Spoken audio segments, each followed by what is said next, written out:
sábado después de la victoria de Colombia, 3,000 riñas, 3,000 peleas en las calles de aficionados que estaban llenos de euforia, 3 muertos. 3,000 peleas callejeras en Bogotá. Porque ganaron. Todos por lo mismo, porque ganaron, pero fue la víspera de las elecciones en Colombia. De la reelección. Entonces también tuvo la parte internacional muy importante, bueno, la parte nacional, todo este pleito del PRD con el PRI y con el PAN y con el Partido Verde, porque en las comisiones avanzaron la ley energética. Vaya que estuvo movido el mundo fuera del fútbol. Y una nota medio marginal, pero creo que es relevante por el lugar, Kenia. Sí, claro. ¿Kenia o Nigeria? Kenia. Ataques terroristas en campos en resorts, ¿no? Sí. Que para Kenia es fundamental en términos turísticos. Porque además no se había dado. Exacto. Se habían dado, lo más cercano fue aquel atentado en el mall, hace ya como 2 años, y lo otro fueron más bien en lugares de kenianos, el mercado, el puerto. Pero esto sí es afectación ya va turística. Directamente hacia el turismo. No, sí, y todo esto, claro, Raimundo, Paco, afecta a la economía y ya se está viendo el impacto en las bolsas. Las bolsas empezaron con una baja interesante. A ver si podemos ver la producción que nos pueda dar se complica mucho con lo de Ucrania. Platicábamos lo del norte de Irak la semana pasada, pero bueno, ya le hicieron perdón por la redundancia, Gazprom, que es este gigante de gas ruso, de decir, pues no le vamos a dar gas a Ucrania, se les acabó el ultimátum hasta que paguen. Entonces, para poder tener gas... 2,000 millones de dólares. O sea, no que lo vayan a negociar, lo quieren de inmediato. Quieren tú me das $1 y yo te doy gas por $1. Bueno, todos estos temas, que no salvo están las en elecciones, salvo las elecciones en Colombia, no están en el PAN, ¿verdad? Sí. Ya hablamos mucho de que siempre nos miramos enormemente al ombligo, nos miramos al ombligo, que el punto número 1 en el PAN informativo que nos proporciona la agencia Intérite, con 22% de los impactos, es un boletín de la Secretaría de Hacienda de ayer, donde dice algo que dice cada semana, que las reformas van a captar más inversiones. ¿Hay algo nuevo en esto? No hay nada nuevo, pero así somos en México. 22% de los impactos. 21% de los impactos es todo lo que tiene que ver con la reelección por 4 años más del presidente Juan Manuel Santos en una Colombia dividida. Pero vamos a hablar de esto más adelante. 20% de los impactos tiene que ver con la ley secundaria de la reforma energética en esta discusión que mencionaba yo del PAN, pues este repudio del PAN contra lo que dice están haciendo de manera ilegal el PRI, el PAN y el Partido Verde al ir aprobando algunas partes de la reforma energética, de la ley secundaria de la reforma energética, fuera de reglamento. El senador Emilio Gamboa, que es el coordinador del PRI en esa Cámara, dice que no hay nada fuera de la legalidad y hoy la mesa directiva del Senado va a pronunciarse sobre si las comisiones de energía y estudios sobre, es la comisión de estudios sobre leyes. Legislativos. Son estudios legislativos. Sí. En primera, porque hay una segunda, pero en la parte de estudios legislativos primera, van a decidir si lo que hicieron fue apegado a la ley. Hoy lo vamos a tener en la mesa directiva del Senado. Y nuevamente un tema de procedimientos. Seguimos hablando de un tema de procedimientos, aunque se va avanzando ya en algunas aprobaciones, como el hecho que reclama mucho el PRD, que por qué se le va a imponer una multa de 3 millones de pesos a todas aquellas personas que no le permitan a un representante de la CFE ver su regulador de energía, ver su medidor de energía. Y sí parece una multa muy alta, pero bueno, para eso son las multas, son inhibitorias, porque si va alguien de la CFE y te dice quiero ver su medidor de energía, pues véalo. O sea, si tú le dices, pues sí lo puede ver, no te cobran absolutamente nada, ¿verdad? Entonces, la multa, lo que dice la multa es cuántos están ocultando, los diablitos que le ponen, y no estamos hablando realmente de aspectos individuales, se refiere mucho a las industrias, que son en donde este tipo de multas sí tienen un impacto. No es aquel que... O el consumo de energía. El consumo de energía industrial, que ese es a donde va más dirigido este tema. Con 19% de los impactos es lo que se va a dar, algo muy importante esta semana. El Consejo Coordinador Empresarial ya anunció, se puede decir, que en estos días la Secretaría de Hacienda va a anunciar una serie de estímulos para el sector privado. Sí. Es lo que han venido negociando, no sabemos todavía por dónde van a ir los estímulos, pero con esto están conciliando posiciones derivadas de esta división y conflicto que tuvieron por la reforma fiscal. ¿Verdad? Y que busca tratar de compensar de alguna manera el impacto que se tuvo con la parte que se sigue teniendo, positiva. Que se sigue teniendo. Y es dar por hecho un diagnóstico de corrección. O sea, hay que corregir. Claro. Sin cambiar impuestos. Sin cambiar impuestos. No se sabe qué es lo que va a venir, lo que sí sabemos es lo que no va a venir. Sí. No va a venir una modificación de los impuestos. No, pero se van a crear incentivos. Probablemente venga algo en términos de deducibles, que estaban buscando mucho la parte de su deducibilidad.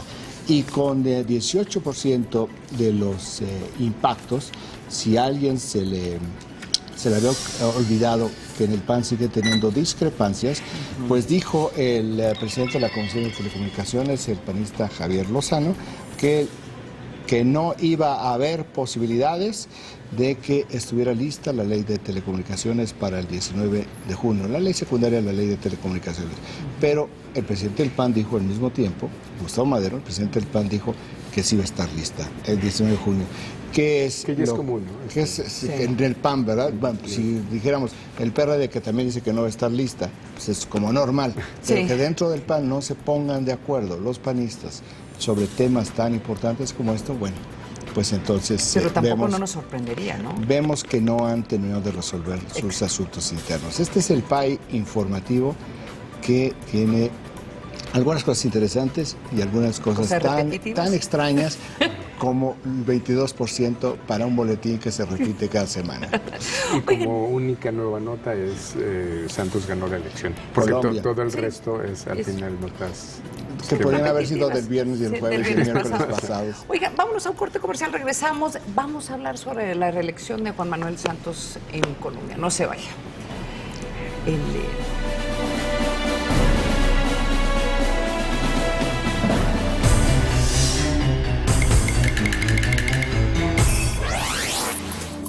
Ninis en México.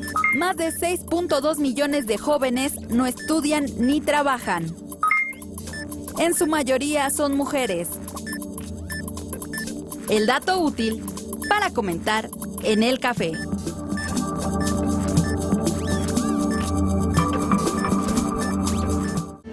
En el pasado inspiró los pinceles de Goya y Picasso, para después escribirse en los renglones de Hemingway. Hoy, la tauromaquia sigue más viva que nunca.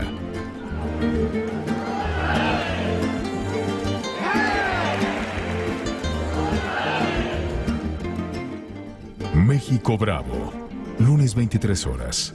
Proyecto 40. Chiapas nos une su grandeza, nos une los colores del plumaje del quetzal. Chiapas nos une nuestras lenguas, nos une que en el viento se respira hermandad, hermandad. Cinema 40 presenta Matt Damon y Penélope Cruz, Espíritu Salvaje, lunes 15 horas. Proyecto 40. A México también lo vamos a mover por mar. Por eso se modernizaron y ampliaron los puertos de Veracruz, Lázaro Cárdenas y el de Manzanillo, en el que se logró la meta de mover más de 2 millones de contenedores, ampliar el comercio con el mundo, promover inversiones y, por supuesto, crear más empleos bien pagados. Esto es mover a México. Mover a México. Gobierno de la República.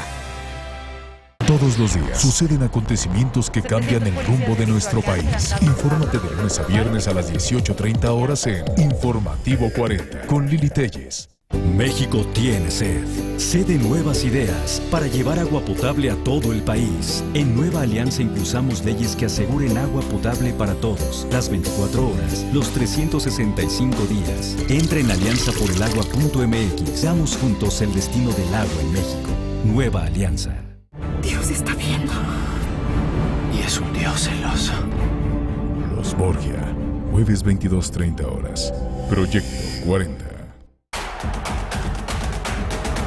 El impacto del Mundial también se verá reflejado en el aumento del Producto Interno Bruto de las 12 sedes que participarán. Posterior al Mundial, Brasil espera cerca de $63 mil millones en rendimientos. Cada miércoles, Darío Celis presenta las cifras detrás del evento deportivo del momento. Veamos un poco más sobre el impacto económico del Mundial de Fútbol. Conoce los números detrás de Brasil. De Cifras, miércoles 22:45 horas. Proyecto 40.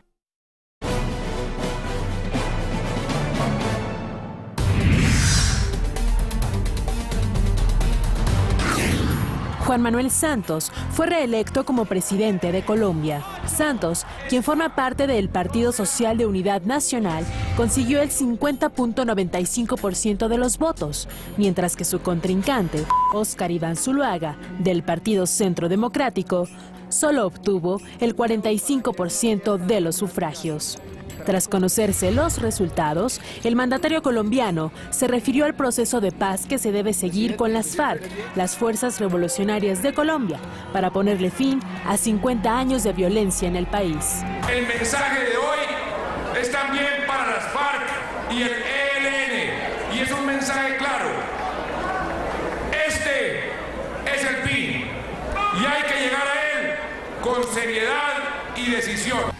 Por su parte, el ex candidato Óscar Iván Zuluaga reconoció su derrota, pero dijo que su partido, el Centro Democrático, será una nueva alternativa para Colombia. Por convicción democrática, en primer lugar, felicitar al presidente Santos por su triunfo. La democracia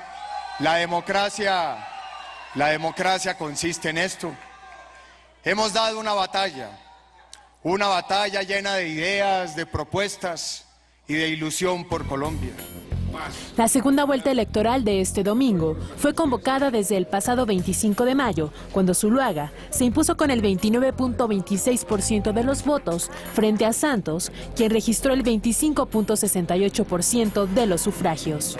El segundo gobierno de Juan Manuel Santos, que comenzará el próximo 7 de agosto, podría estar marcado por cambios que lo diferencien de su primer mandato. Hasta ahora, se han sacado adelante 3 de los 5 puntos de la agenda referentes al tema agrario, la participación en la política y el narcotráfico. Sin embargo, el mandatario colombiano ha hecho del diálogo con las FARC su causa política, ya que aún queda en discusión el asunto de las víctimas, la desmovilización, el desarme y el fin del conflicto. Regresamos con nuestros analistas a la mesa de El Primer Café. Y para conocer más de este proceso, vamos hasta Colombia con Diana Rodríguez de la Alianza Informativa Latinoamericana. Buenos días, Diana.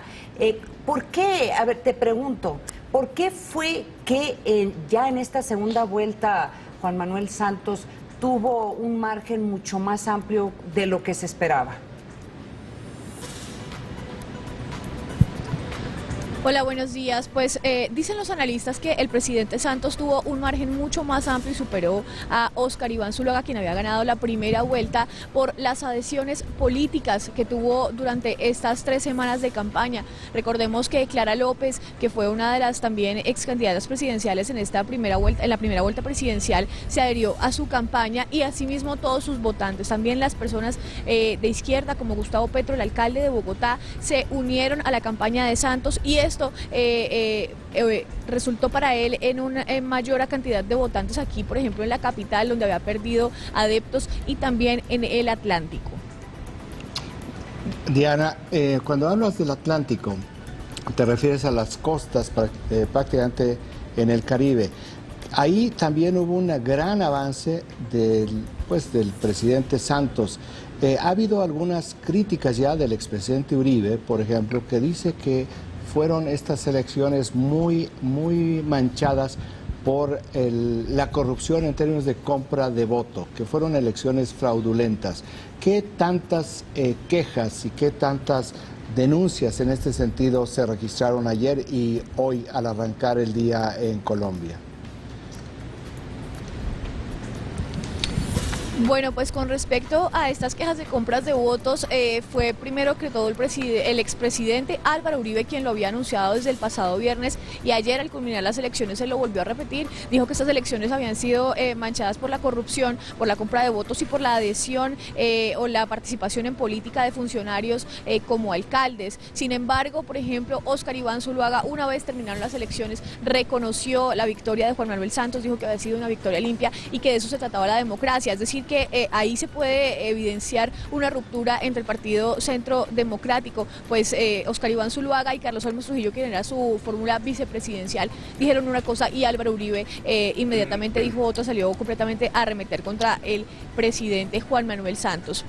Aparte de esto, la misión de observación electoral ha dicho que aunque recibió algunas quejas por parte de los ciudadanos, las elecciones transcurrieron con total normalidad. De hecho, la registraduría tuvo los resultados otra vez en un tiempo récord, más o menos de 50 minutos, cuando se supo que Juan Manuel Santos había ganado la segunda vuelta presidencial. Diana, una de las explicaciones de la elección parece ser también que es el estilo que cada uno de los candidatos tuvo. Santos con un estilo más presidencial, con un estilo más sobrio, más serio, y Zuluaga parece que denotó una nota un poco más agresiva, más violenta, en particular durante el último debate. ¿Tú consideras que esto fue relevante para el resultado final?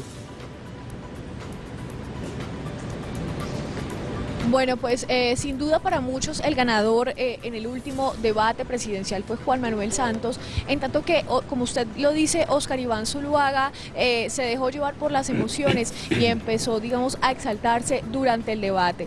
Todo el mundo, después los grandes analistas y las personas que opinan en los medios de comunicación acá en Colombia, dijeron que Juan Manuel Santos ya tenía, o sea, se había llevado por delante a Óscar Iván Zuluaga en este debate. Sin embargo, se cree que esto no fue lo que determinó, digamos, los resultados en estas elecciones, sino las adhesiones que cada uno tuvo durante esas 3 semanas de campaña y las acciones además que tuvo. Recordemos que además Óscar Iván Zuluaga se vio envuelto, digamos, en el escándalo del hacker hace poco, y además Juan Manuel Santos anunció esta semana el inicio de la fase exploratoria de los diálogos con el ELN. Eso significa mucho para los colombianos que creen en la paz y que quieren conseguir esta paz de la que tanto habla el presidente Santos. Oye, Diana, el Óscar Iván Zuluaga sacó 42.21% de los votos, que es poco más de 6 millones de votos frente a más de 1 millón de votos tuvo el presidente Santos. Pero nos habla esta diferencia de una Colombia dividida. ¿Hay alguna indicación de qué es lo que va a hacer el presidente Santos en este segundo periodo para poder conquistar o persuadir a esos más de 6 millones de colombianos que no votaron por su proyecto de negociación con las FARC y con el ELN para que tenga un respaldo o cuando menos no tenga una oposición beligerante durante todo este proceso?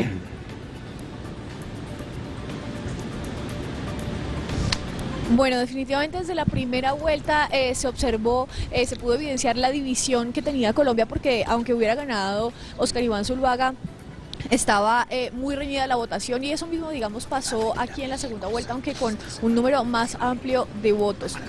Se dice que fue determinante, como ya les había repetido, digamos, el anuncio de la fase exploratoria de los diálogos con el ELN, y además las adhesiones políticas también fueron determinantes. Por ejemplo, aquí en el centro del país, en Bogotá, donde Santos había tenido tan poca votación en la primera vuelta, la izquierda, digamos, o representantes, grandes representantes de la izquierda, como la Unión Patriótica, como Clara López con el Polo, como Gustavo Petro, el alcalde de Bogotá, como los progresistas, personas de la Alianza Verde también se unieron al candidato Juan Manuel Santos, y eso fue determinante para los electores que habían votado por esas fuerzas políticas en la pasada vuelta presidencial. Por ejemplo, Clara López se la jugó esta vez por apoyar a Juan Manuel Santos abiertamente en campañas, con comerciales, con mensajes a la gente, y ella había obtenido una amplia votación en la primera vuelta presidencial. Esto fue definitivamente lo que hizo ganar a Juan Manuel Santos en esa segunda vuelta.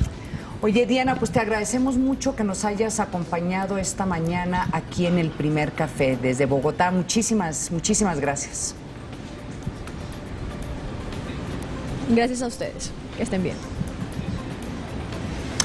Eso fue Diana Rodríguez de la Alianza Informativa Latinoamericana. Oye, ¿qué impacto tuvo este apoyo de la izquierda? Al final son quienes les dieron los votos. Sobre todo porque venían de una Santos. crítica muy acérrima, muy severa. Es decir, todos estos candidatos que al final se aliaron se metieron en el mismo discurso de la guerra o la paz. Sí, ese fue porque a final de cuentas el Álvaro Uribe, que en verdad era el que estaba detrás de la campaña de Óscar Zuluaga, que ahora es senador, también hay que decirlo, el expresidente ahora es senador de la República. Desde marzo pasado. Sí, pues fue el que estaba tratando de crear esta brecha en el sentido de que no podemos seguir en un proceso en donde el tener un proceso de paz en donde básicamente, según Álvaro Uribe, se les estaría perdonando pues todos estos delitos de pues décadas, estamos hablando ahora, de 60 años. Ya dijo ¿no? Juan Manuel Santos que eso no va a suceder, pero interesante es cómo el establishment sigue siendo antiguerra. Sí. O sea, si no ha habido este respaldo de la izquierda, como el de Clara López, que fue candidata, como y el respaldo de quien fue guerrillero del M-19, el alcalde de Bogotá, Gustavo Petro, no hubiera tenido la fuerza Juan Manuel Santos para derrotar a Óscar Iván Zuluaga. Hubiera estado mucho más complicado si hubiera vuelto a dividir el voto entre, digamos, la parte establishment liberal y la izquierda, y quién sabe quién sería presidente en este momento, porque lo que sí está muy demostrado con los datos hasta este momento es que fueron ellos los que le dieron, como nos decía Diana, inclinaron la balanza, dándole todo el respaldo de sus electores. ¿Por qué la izquierda y por qué un exguerrillero iban a apoyar este proyecto? Pues porque vienen exactamente del mismo campo ideológico estratégico en el cual se encuentran las FARC, en el cual se encuentra el Ejército de Liberación Nacional. Es un proceso interesante el que ha vivido el presidente Santos, que fue ministro de Defensa del presidente Álvaro Uribe, y que en su campaña dijo que iba a continuar el urbismo, que iba a mantener esta línea de combate frontal a las FARC y a las guerrillas en Colombia, y que a lo largo del tiempo pues rectificó la posición. Y esto es lo que suelen hacer los políticos. Si un camino están viendo que se agote, que no tienen ninguna posibilidad, puede darse el momento en que dicen, pues vámonos por el otro camino, y esta reelección pues es realmente un referéndum para esta política de un tema que eso me parece interesante y hace que puedas distinguir muy bien lo que es el diagnóstico, que se confunde mucho con lo que es la estrategia. Una parte de la reflexión durante esta elección es por qué Santos no se mete a hablar de sus logros en lo económico, están creciendo 4.3, sí, ¿por qué no se mete a hablar de otras políticas públicas sociales que ya empezaron y que dice que van a reafirmar ahora? ¿Por qué se mete en un solo tema? Y esto es un tema absolutamente estratégico. Es decir, la razón es estratégica. Esto lo va a definir y se lo jugó toda una sola carta. La guerra o la paz. A la novela de Tolstoy. Y ahí está, ¿no? Y ahí está su discurso. Fíjate, la elección en la primera vuelta fue de 60%. Colombia siempre ha tenido niveles de abstención muy altos, pero lograron reducir 7 puntos porcentuales el abstencionismo. Y bueno, votaron 47% de los colombianos, sigue siendo un abstencionismo increíble. Otra vez, para México una presidencial o cualquier ejecutivo sería una crisis. Claro, claro. Aquí, un promedio aquí que 40%, 38%. En una intermedia. Es decir, nosotros en nuestras intermedias tenemos lo que ellos tienen en la presidencial. En México, en una presidencial, cualquier ejecutivo, gobernador, presidente, es de 60%. Sí. La participación. La participación, sí. Ahora, Alexia Barrios nos comenta, triunfo histórico del pueblo colombiano contra el intervencionismo de Estados Unidos en política interna de ese país. Yo no estoy tan seguro. O sea, para Estados Unidos, y yo te diría para la región, o sea, ¿por qué importa tanto las elecciones en Colombia en este momento? Importa por lo que está pasando en Venezuela, ¿sí? era muy probable que si fuera electo Óscar Zuliaga, la posición de Colombia ante Venezuela iba a ser mucho más fuerte, mucho más contundente, mucho más, podría ser hasta más bélica, porque han tomado una posición muy, muy fuerte en contra de, bueno, en su momento Hugo Chávez, pero ahora Nicolás Moreno. Entonces, el haber sido electo Óscar Zuliaga, se abría una posibilidad muy importante de que hubiera habido hubiera un enfrentamiento bélico, por lo menos en las fronteras. Era uno de los análisis. Ahora, ¿quién quería o no quería Estados Unidos? Yo creo que a final de cuentas lo que quiere o lo que estaría interesado Estados Unidos, y yo creo que el resto de la región, es una negociación de paz con la FARC y con ELN. O sea, lo que quiere Estados Unidos es una estabilidad en una región donde no debería tener problemas. Ya lo dijo en el libro y en la entrevista con Diane Sawyer, la ex canciller de Estados Unidos, Hillary Clinton, cuando le preguntaron sobre Hugo Chávez, que si era una amenaza, dijo, no, amenaza no, es un estorbo. ¿Por qué lo dice de esa manera? Que es muy despectivo, eso es cierto, porque para el nivel de conflicto que tiene Estados Unidos, realmente lo que sucede en Venezuela pues es un distractor, no es una amenaza a la seguridad nacional, porque Venezuela no es el país fuerte en América del Sur, sigue siendo por mucho Brasil, que es el balance y es el factor de estabilidad para la parte sur del continente americano, pero sí generan tensiones. Entonces, si llega Óscar Iván Zuluaga, pues si hubiera llegado, era la política de Uribe. Yo no sé si hubiera habido conflicto, yo no lo creo, pero sí hubiera sido permanentemente una tensión con Venezuela y una participación mayor de la diplomacia de Estados Unidos y de otros entes políticos como el propio Vaticano, que está metido directamente en la negociación dentro de Venezuela. Ahora, en el discurso de reconocimiento de Zuluaga llama la atención los términos que utiliza, porque se asume como movimiento uribista. Claro. No habla de su partido, dice estos casi 7 millones de votos merecen respeto porque representamos ahora el movimiento uribista más importante. Por eso va a ser muy importante qué es lo que hace Juan Manuel Santos para llegar a esa población, porque son muchísimas personas. Es como la mitad del país. 43% del país. Dicen no es 30%, como aquí hemos visto en las últimas elecciones, donde el mandato presidencial lo rebate directamente un 30% de la población. Aquí es 43% de la población, casi la mitad del país, que dice, no estamos de acuerdo. Entonces, ¿qué vas a hacer para que no nos sintamos tan agraviados? Seguramente el resultado es la declaración de Juan Manuel Santos de que no va a perdonar crímenes. O sea, aquellas FARC o ELN que cometieron crímenes sí van a ser juzgados. No reconozco enemigos. Sabes que hace un año estuve en Colombia y están hablando de este proceso, o sea, cómo se va a manejar el proceso de paz, considerando que podrían tener que poner en la cárcel por lo menos 300 personas. O sea, para que esto pudiera ser una negociación con cierto nivel de credibilidad, están hablando entre 150 y 300 guerrilleros. A lo mejor eso se reduce. Sí, tendría que ser un proceso como el argentino, más cercano al argentino que al sudafricano. Pero sí ya tendrían que, lo que podría hacer fracasar este proceso de paz es exactamente eso, o sea, el no prepararse ante la eventualidad de pues todos los guerrilleros que van a tener que darle algún apoyo social, o sea, crear estos programas sociales que a veces funcionan y no funcionan.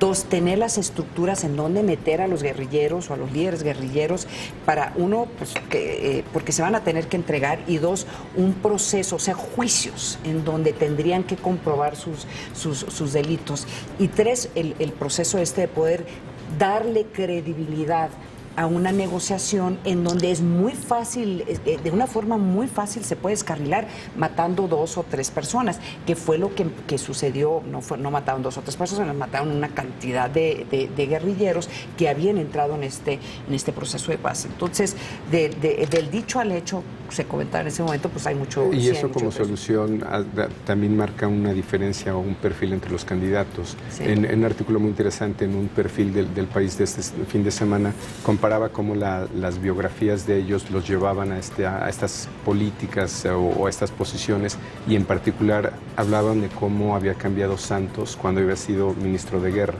y cómo a partir de ir y salir al campo literalmente a ver qué es lo que sucedía en la Colombia rural, se fue sensibilizando. Y parte de su rompimiento con Uribe se explica de esa manera. Él sí cambió, Uribe no. Y Zuluaga sigue siendo esta posición dura, esta posición de pues del más uribista, ¿no? El que sigue la misma línea dura, el que no se sensibilizó. Y en el discurso de Santos, creo que la diferencia respecto a su administración anterior dice, también tenemos que tratar lo social. Bueno, y además, porque si no social no resolvemos. Vamos, y abrió la negociación con el ELN, o sea, el otro grupo guerrillero, una semana antes de las elecciones. O sea, eso lo tenían muy bien calculado, de que el número de colombianos que están más a favor de una negociación de paz... Era su apuesta, ¿no? Era el todo o el nada. Sí. De otra manera... no hubiera anunciado, hubiera esperado. A ver. Que las explicaciones que hay, todas se derivan de esa. Es decir, Guerra o Paz, los respaldos son de Guerra o Paz, ¿no? El problema de la definición de las pláticas en Cuba, que fue un problema de Zuluaga, es Guerra o Paz, y finalmente un tema de formato de imagen mesurada contra otro más rebelde, ¿no? Pero se deriva de la misma estrategia. Vamos a ver, es un proceso de paz que se está... Ahora, en términos ya de... pie de tierra, tiene toda la razón. No había manera, cuando uno conoce un poco la forma como tienen penetración, arraigo e información las guerrillas en Colombia, pues puede entender que era una guerra sin fin, que bueno, las FARC son las guerrillas, la guerrilla en activo más longeva que existe en el mundo. Estamos ya viviendo un proceso de movimientos armados en Colombia de casi 60 años, con, yo decía, con arraigo, con penetración, con control territorial, con un manejo de la información, por ejemplo, el Ejército de Liberación Nacional, que es el que le pone las bombas a los oleoductos y los gasoductos, con información tan fresca como que es de la semana pasada la información que pueden llegar a tener. Entonces sí hay una penetración de las estructuras de poder de las guerrillas que les han permitido poder ser tan eficientes y al mismo tiempo con una ideología de guerra popular prolongada han ido generando toda esta base, toda esta asidera social y política en Colombia. Oye, comentabas, Raimundo, que Juan Manuel Santos viene la semana que entra. No, viene esta semana porque hay una reunión en Nayarit, en Punta Mita, de los países latinoamericanos que están vinculados al Pacífico, todas estas negociaciones comerciales sobre el Pacífico, y el presidente pro tempore es Juan Manuel Santos, y viene a México, a esta reunión en Punta Mita, a entregarle la presidencia pro tempore a el presidente Enrique Peña Nieto. Va a estar muy contento. Bueno, ya hablaron por teléfono, va a llegar feliz, ahora sí se va a solear un poco. Ay, vamos aquí regresando a México. El PRD pidió al presidente del Senado, Raúl Cervantes, que determine la legalidad del método de discusión de la reforma energética.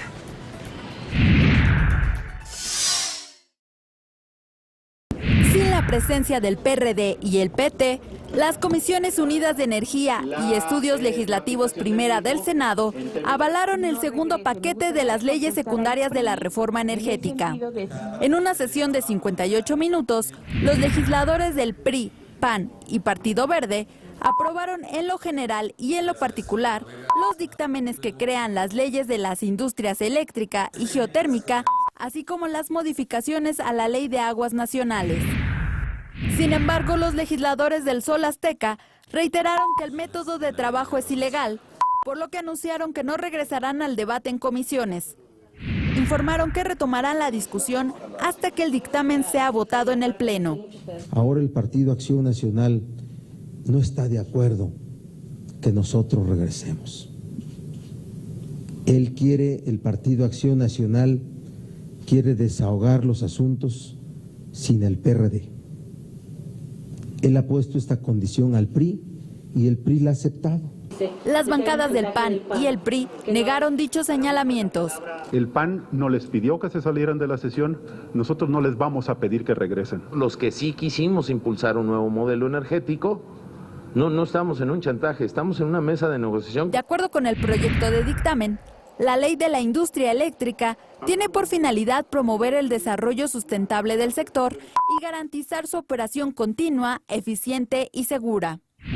Además, faculta a la Secretaría de Energía a formar asociaciones o celebrar contratos para llevar a cabo las actividades de la industria eléctrica. Regresamos con nuestros analistas a la mesa de El Primer Café.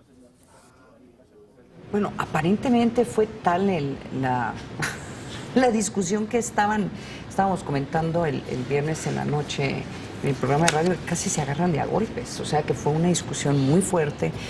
La salida del PRD pues es parte de una estrategia de no solamente yo creo que una estrategia fallida de tratar de detener esta discusión, pero sí es una estrategia muy importante para ellos en términos del consumo interno dentro del PRD, para poder demostrar que por lo menos se hizo un intento contundente de detener estas discusiones, y se habló de que hasta están amenazando de protestas masivas en las calles, que también se ve un poco difícil en bueno, este ya momento. vimos su última propuesta masiva que sí. Ya ha perdido mucho gas, este tipo de manifestaciones, y no hay mucho, ya cada vez es mucho más refractaria la población sobre estas protestas, ¿no? Bueno. Lo hemos visto en la última marcha de los maestros, hace unas 2-3 semanas.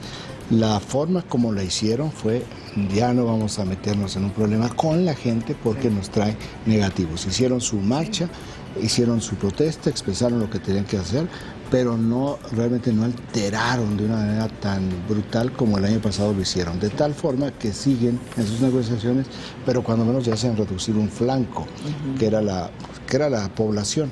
Aquí el PRD me da la impresión que es un tema que están debatiéndose internamente quién puede mantener la franquicia de la izquierda en las próximas elecciones, porque Andrés Manuel López Obrador cada vez da un pasito más, un pasito todavía un poco más allá. Acaba de decir en este fin de semana, pues ahí voy para el 2018, ¿no? Ha ido cambiando de no sé si viva para el 2018 a si me siento bien, voy por la candidatura a la tercera es la vencida, ¿eh? Es decir, va en la medida en que él va subiendo su posicionamiento, pues te refleja, o me parecería, entendiendo un poco, nada más un poco, Andrés Manuel López Obrador, que está viendo la debilidad de la corriente no izquierda, que son los conocidos chuchos, en el control del partido. Y en esta convocatoria, no sé si el PRD está confundiendo lo que pueden ser niveles de opinión, que se queda a ese nivel en contra de la reforma energética, a niveles de movilización. Exacto. Que para pasar de una cosa a la otra hay un trecho muy amplio. Y el reclamo del PRD también ante Andrés Manuel López Obrador de haberse hecho esta división, en por lo menos haber tratado de hacer un esfuerzo coordinado en contra de lo que los dos partidos, o sea, lo que está Andrés Manuel de acuerdo y lo que está el PRD de acuerdo, era esta reforma energética. Pues sí, nada más que si Andrés Manuel López Obrador piensa que esta dirigencia realmente está mucho más vinculada al gobierno que a la izquierda y dice que con ella no voy, es absolutamente legítimo. Yo creo que este es el gran dilema que tiene la corriente de los chuchos, que son los que controlan las dos cámaras, que son los que tienen la posición más beligerante, y que sin embargo, como sucedió el fin de semana, si ya dicen los otros partidos, mira, vamos a actuar dentro de la ley, vamos a ver si fue dentro de la ley, pero contigo o sin ti, de cualquier manera, ya sabíamos que la reforma energética iba a tener tu oposición y nos seguimos para adelante. ¿Cuál es el punto crítico que me parece es en el que se encuentra esa corriente de los chuchos? Que o resuelven de una manera política cómo ganan o cómo pueden capitalizar algo de lo que están haciendo, o lo que va a suceder es que los excluyen por completo, y entonces la crítica a ellos va a ser: ya ves, y te acostaste con todos ellos en el Pacto por México. ¿Qué es lo que ganaste? Que en el momento de la verdad simplemente dijeron: oye, ¿sabes qué? Te vamos a hacer un lado.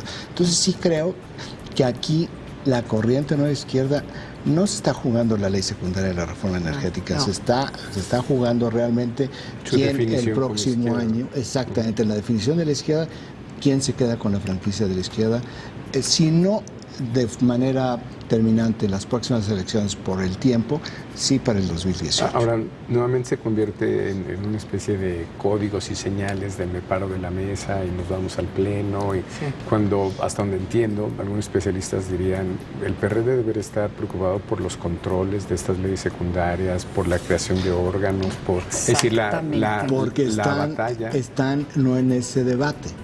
Están precisamente en el debate de los símbolos. De los símbolos y del control de la izquierda. Yo creo que y también el problema del PRD era de haberse quedado en la mesa para discutir aquellos artículos que particularmente tienen que ver con el control y supervisión y transparencia de todos estos contratos, hubiera sido un reconocimiento de todo el proceso. O sea, hubiera sido de una forma u otra darle credibilidad a una ley que básicamente ellos quieren que no Pero se apruebe. es como lo haces, o sea, si sabes que al ser ley secundaria pues es la mitad más uno con lo que pierdes, ya perdieron. Realmente no tienes muchas posibilidades para poder frenarla. Lo que sí puedes es influirla, en lo que tú decías, Paco. A ver, si esto va a ser inevitable, ¿de qué manera se capitaliza que establezcamos controles para que no haya una oceanografía en el futuro? Exacto.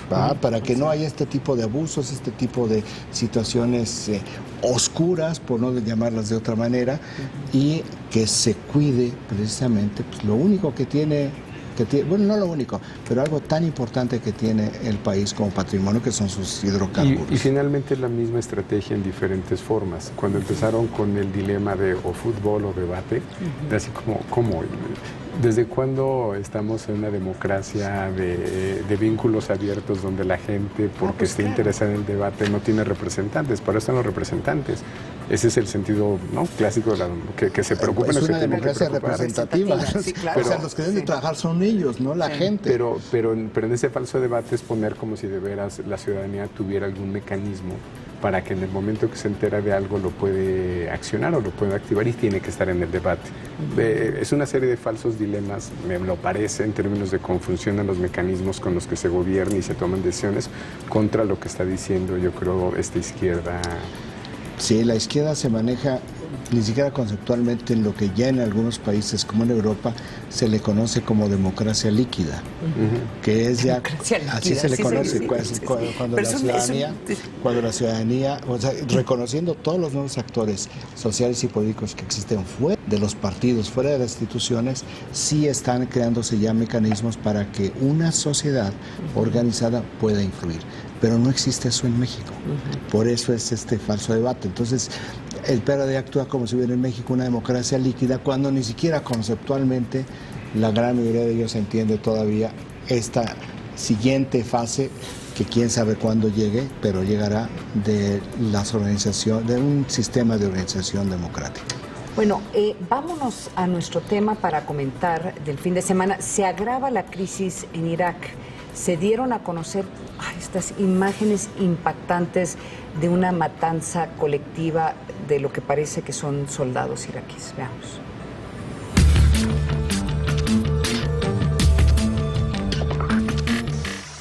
El Grupo Estado Islámico de Irak y el Levante continúan con la tensión en Irak.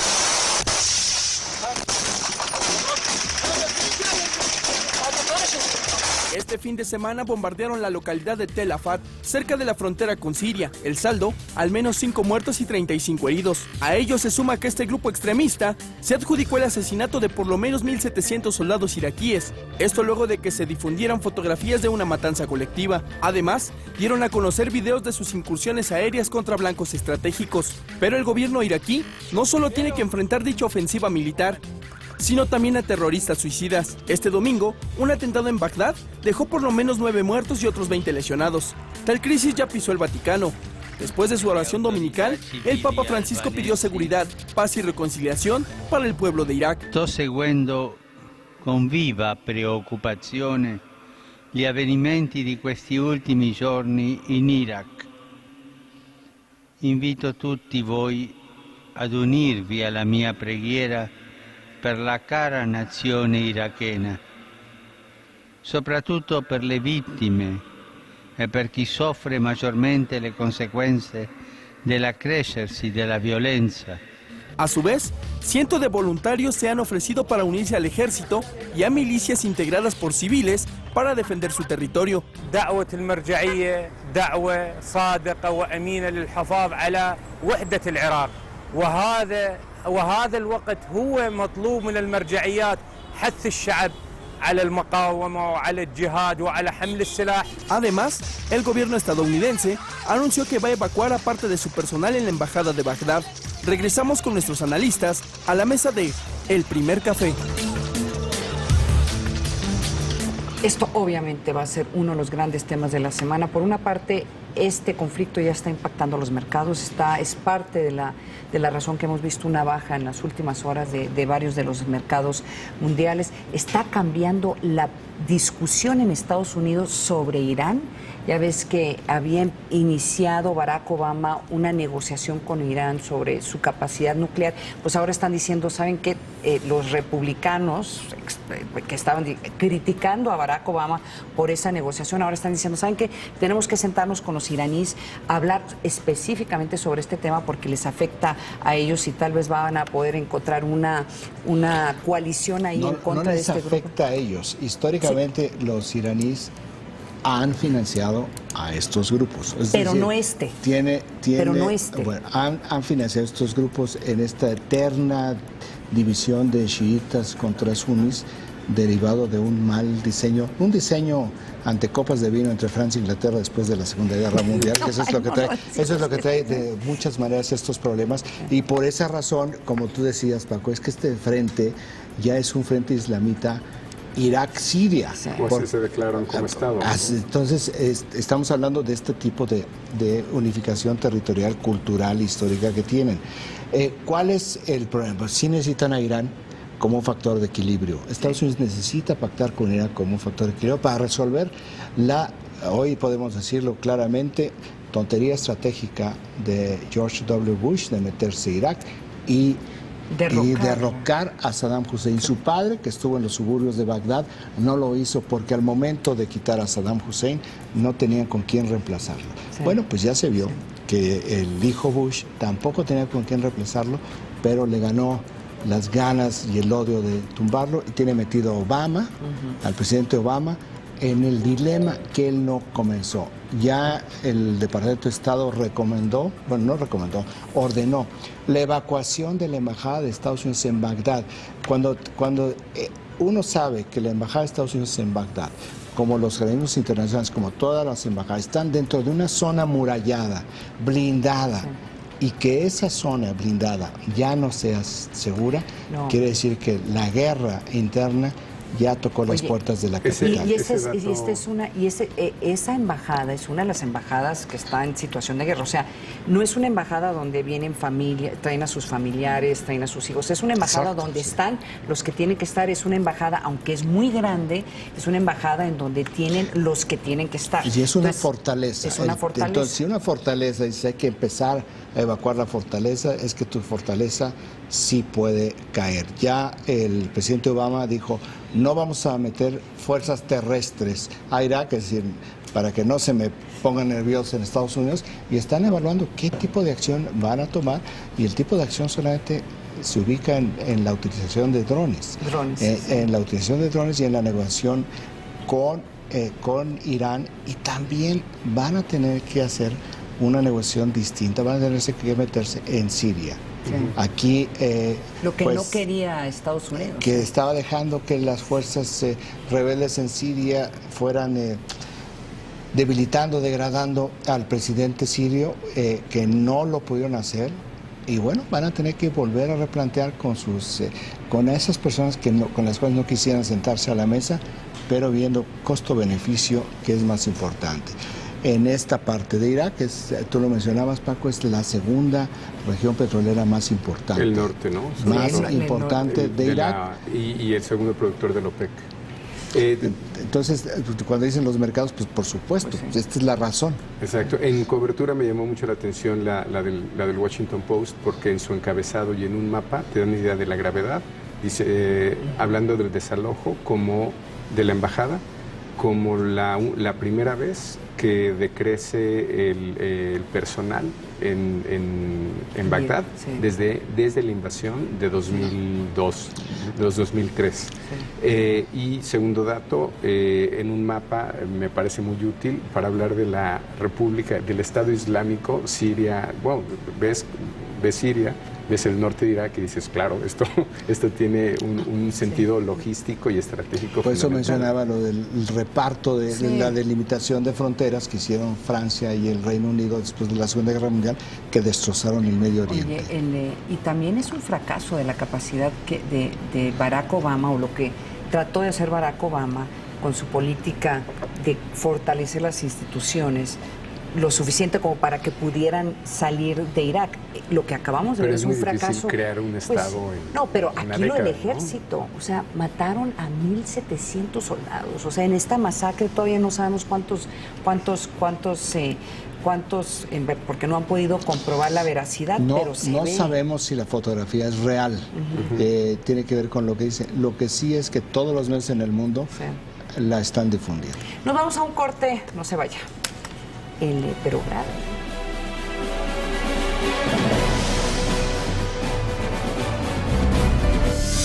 Esta semana en su revista Cambio, detonante económico, además de fortalecer la presencia de México en Europa, el presidente Enrique Peña Nieto concretó acuerdos con España y Portugal para impulsar el crecimiento del país y comprometió al Papa Francisco a visitar México. Recuerde, busque su revista Cambio.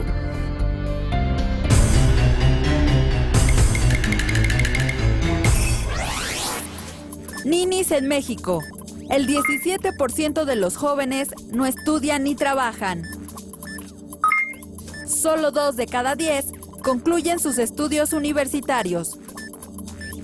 El dato útil para comentar en el café. Cada lunes, conoce la historia de uno de los líderes mexicanos 40. Fórmulas de éxito. 22:30 horas. Proyecto 40. Conoce los titulares del día una noche antes. Es la de 8. ¿Cuál es? La mía. No, la mía. No, la mía. Jueves, 21:45 horas. Proyecto 40. Hola, soy Hermes y soy empresario como Pepe y Toño. Yo me decidí a abrir este negocio porque desde joven siempre tuve la idea de querer ser empresario. Lo que en un principio era un sueño, ahora es una realidad porque actualmente tenemos 7 pizzerías. Las empresas formales como Pepe y Toño no solo generan empleo, sino también bienestar para todos. Tú también puedes hacerlo. Entra a yomedecidí.com. Raúl, ¿te acuerdas que hace 5 días hice mi declaración? Ya me regresaron dinero. Te dije... 90% de la gente de nómina con saldo a favor ha recibido ya su dinero de regreso. Esto suma 7,552.91 millones de pesos depositados en un promedio de 4.8 días. ¿Y estuvo bueno lo que te regresaron? ¿Quién sabe? ¿Quién sabe? SAT, Secretaría de Hacienda y Crédito Público, Gobierno de la República. En la batalla por el poder, todo. Pero absolutamente todo es personal. Lunes a viernes 21 horas. Proyecto 40. Este mes en Revista Central, descubre a Luis García detrás del fútbol, esposo y papá amoroso. George Clooney, el soltero más codiciado de Hollywood y sus 23 mujeres. Héctor Arredondo en el mejor papel de su vida, ser padre. Entra a revistacentral.mx y descarga nuestras apps para iPad y iPod. Revista Central. Cómprala ya. Chiapas nos une su grandeza, nos une los colores del plumaje del quetzal. Chiapas nos une nuestras lenguas, nos une que en el viento se respira hermandad, hermandad. Ellos cuentan las historias. Ellos ponen el precio a esas historias. El precio de la historia. Jueves 22 horas. Proyecto 40.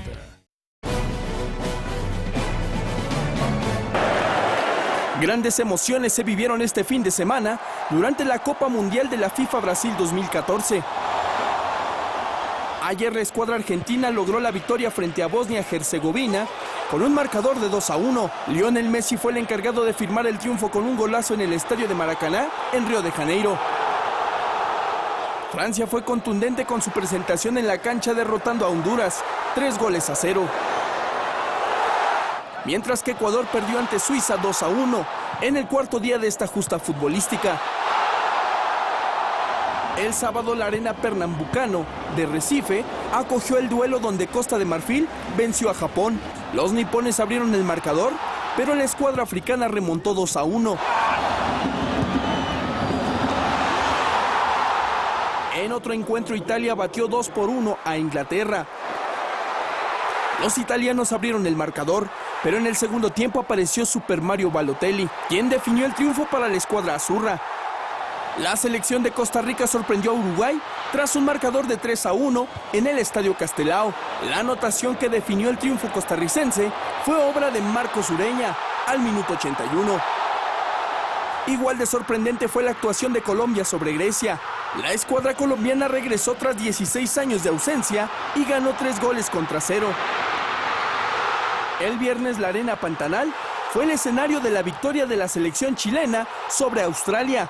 Ahí, los chilenos marcaron 3-1. El debut del actual campeón mundial no pudo ser peor. Holanda destrozó a España con una goliza de 5-1. Y finalmente, con un gol de Oribe Peralta, México logró imponerse 1-0 sobre Camerún, en un encuentro en el que quedó evidenciado el papel del arbitraje. Regresamos con nuestros analistas a la mesa de El Primer Café. Yo quiero resaltar los equipos de Croacia y Bosnia que perdieron este fin de semana, pero estos son los hijos de la guerra. O sea, hace 20 años estos dos países están en guerra y están en el Mundial, hay que resaltarlo, ¿verdad? Hace 20 años eran un país. Estas eran regiones en la vieja Yugoslavia, en la guerra de los Balcanes. Oye, les vamos a traer en esta semana cómo han cambiado los momios, porque ha habido muchas sorpresas. Esta victoria de Costa Rica sobre Uruguay pues va a modificar por completo no la posición de Costa Rica, sino la posición de Uruguay, pero sobre todo esta debacle de España en su juego contra Holanda, no únicamente por la derrota, sino por la manera como se vio. España, pienso yo, se va a derrumbar en los momios. Hoy vamos a ver cómo están Alemania y Portugal, y al cerrar este juego de Alemania y Portugal vamos a ver con el medio de Argentina si se modifican las apuestas sobre quién va a ganar el Mundial, que estaban, eran Brasil, Argentina, Alemania y España. Esos eran los 4 equipos que figuraban en todas las principales lugares de las casas apostadoras. Vamos a ver cómo se movieron, si es que se movieron para esta semana. Alguien va a perder mucho dinero. Se nos acabó el tiempo. Nos vemos mañana de nuevo aquí en El Primer Café. Raimundo, Paco, que tengan ustedes, que tengan muy buen día.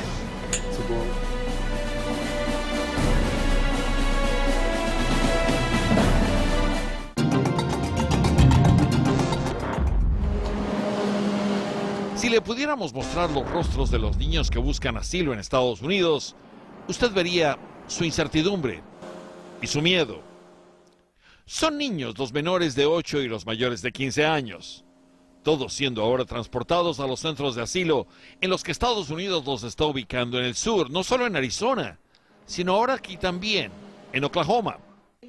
La gente de Nogales, en Arizona, ha respondido a esta crisis humanitaria con esto: donaciones y hasta regalos, que por falta de espacio han sido guardados aquí, en la sala de cabildos de la ciudad. La mayor parte de los niños vienen de Honduras, El Salvador y Guatemala. La mayor parte dicen estar huyendo de la violencia causada por el narcotráfico en esos países. Para estas fechas del año pasado, habían llegado 25,000 niños. Hoy, en solo 7 meses, son casi 50,000. Y si no se detiene esta ola, podrían llegar a 90,000 este año.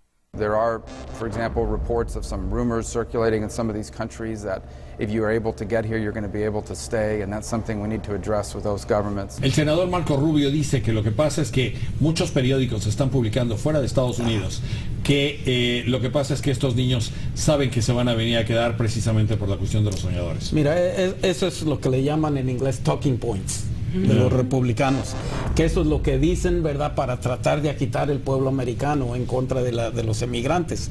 Y la mera verdad, Ellos son los responsables de que sigan sucediendo estas tragedias. ¿Quién quiere traer a sus hijos por el desierto? Es una tontería sugerir que eso es algo que cualquier padre o madre quiere hacer. Lo peor de esta crisis es que aquí en Washington, aún hoy, nadie sabe qué pasará con estos niños.